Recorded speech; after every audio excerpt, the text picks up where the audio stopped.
रवि एक 16 साल का लड़का अपने गांव के पुराने स्कूल में पढ़ता था। स्कूल से घर जाने के दो रास्ते थे, एक लंबा और सेफ और दूसरा छोटा पर डरावना। छोटा रास्ता एक सुनसान जंगल से होके जाता था, जहाँ एक पुराना सूखा हुआ पेड़ था। गांव वाले कहते थे कि वो पेड़ शापित है और जो भी रात में उसके पास जाता है कभी वापस नहीं आता।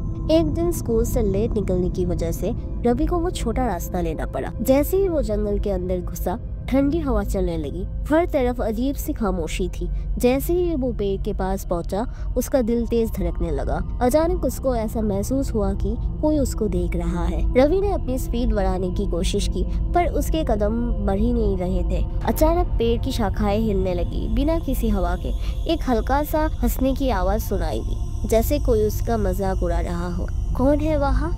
रवि ने डरते हुए पूछा, पर कोई जवाब नहीं आया। जैसे ही उसने पीछे मुड़कर देखा, पेड़ के नीचे एक सफेद साया खड़ा था। उसके लाल आंखें चमक रही थी और उसका चेहरा धीरे धीरे साफ हुआ, जैसे कोई धुआं उड़ रहा हो। रवि की सांसें थमी सी लग रही थी। जैसे ही उसने भागने की कोशिश की, उसके पैर किसी ने जोर से पकड़ लिया। उसने देखा कि वो पेड़ की जड़ों में जकड़ चुका था। एक पतली सूखी हुई हाथ उसकी तरफ बढ़ रही थी। तू भी अब इस पेड़ की हिस्सा बनेगा, एक भयानक आवाज आई। रवि जोर से चीखा, पर उसकी आवाज जंगल की खामोशी में खो गई।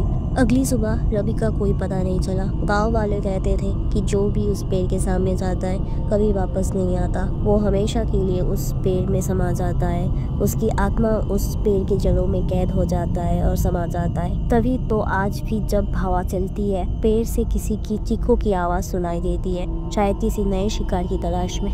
क्या आप सब उस पेड़ के पास जाने की हिम्मत रखते हो? अगर आपको ये कहानी पसंद आई तो लाइक करो, कमेंट में अपना रिएक्शन डालना मत भूलना। ऐसे ही और स्टोरीज देखने के लिए चैनल को सब्सक्राइब भी कर देना।